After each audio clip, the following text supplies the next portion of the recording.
শাশুড়ি বৌমা মিলে এবার কোয়েলের নোংরা চক্রান্তের পর্দাফাঁস করবে অনির্বাণের সামনে। হ্যাঁ বন্ধুরা, ভিডিওতে লাইক দিয়ে দেখতে থাকুন।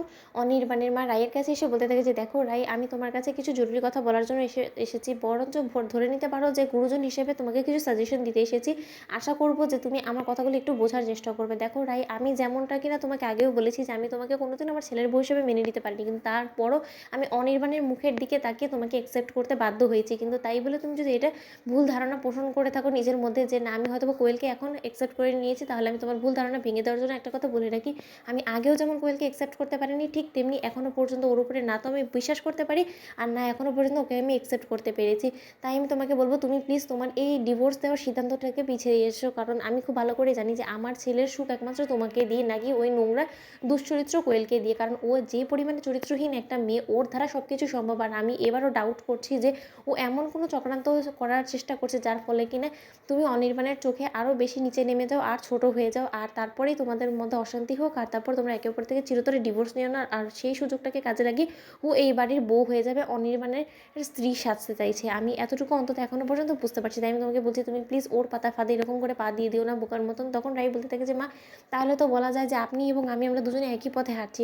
কিছুটা হলে আমিও আন্দাজ করতে পারছি যে কোয়েল আমার পিঠ পিছনে এমন কিছু নোংরা চক্রান্ত করার চেষ্টা করছে যেটা হয়তো আমি এখনও পর্যন্ত বুঝে উঠতে পারিনি, কিন্তু আজকে আমার চোখটা ও খুলে দিয়েছে। ও এবং নীলু মিলে কিছু একটা চক্রান্ত করছে আমার বিরুদ্ধে। আজকে আমি সেটা নিজে ওদের কথোপকথন শুনে বুঝতে পেরেছি। তার জন্য আমি আপনার কাছ থেকে একটা সহযোগিতা চাইবো। চাইলে কিন্তু আমরা ওদের এই চক্রান্তটাকে চিরতরে ধ্বংস করে দিতে পারি, কিন্তু তার জন্য আমাদের শাশুড়ি বৌমাকে একজোট হয়ে কাজ করতে হবে।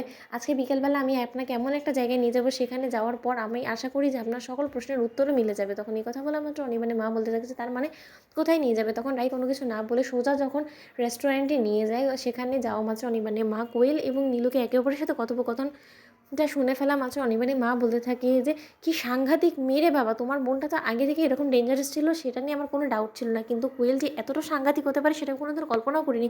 এখানে তো দেখতে পাচ্ছি যে এত দিন ধরে তোমার এবং অনির্বাণের মাঝখানে যে ভুল বোঝাবুঝিগুলো সৃষ্টি হয়েছে, সেই সব কিছু হলো গিয়ে কোয়েলের চক্রান্তের কারণে। আর তার থেকেও বড় কথা, ওর এই ক্যান্সার নামক এই যে মরণব্যাধি রোগটা, সেটা তো কোনো মতে ওর শরীরে বাসাই বাঁধেনি। ও শুধু এই জিনিসটাকে ব্যবহার করছে আমার ছেলেটাকে বোকা বানানোর জন্য, ওর সহানুভূতি পাওয়ার জন্য। তাহলে যে করে হোক না কেন, রাই তুমি এখনও পর্যন্ত অপেক্ষা করছো কেন বলো তো? ওর পর্দাটা ফাঁস করে দিচ্ছ না কেন? তখন রাই বলে থাকে যে, মা এমনি এমনি যদি আমি অনির্বাণের কাছে গিয়ে ওর সকল সত্যটা ফাঁস করে দেওয়ার চেষ্টা করি, তাহলে আপনার কি মনে হয় যে আপনার ছেলে আমার কথা বিশ্বাস করবে? মোটেও করবে না। তাই ওকে ওর ভাষায় বোঝানোর জন্য আমাদেরকে অন্য একটা পথ অবলম্বন করতে হবে। তখন অনির্বাণের মা বলতে থাকে যে, ওরা কিন্তু আমাদের দিকেই তাকাচ্ছে। তখন রাই বলতে থাকে যে, এর জন্যই তো আমরা ছদ্মবেশ ধারণ করে এসেছি। আপনি একদম টেনশন করবেন না, ওরা কোনো মধ্যেই বুঝতে পারবে না। তো বন্ধুর ভিডিওটি ভালো লেগে থাকলে লাইক এবং শেয়ার করে সাবস্ক্রাইব করতে ভুলো না।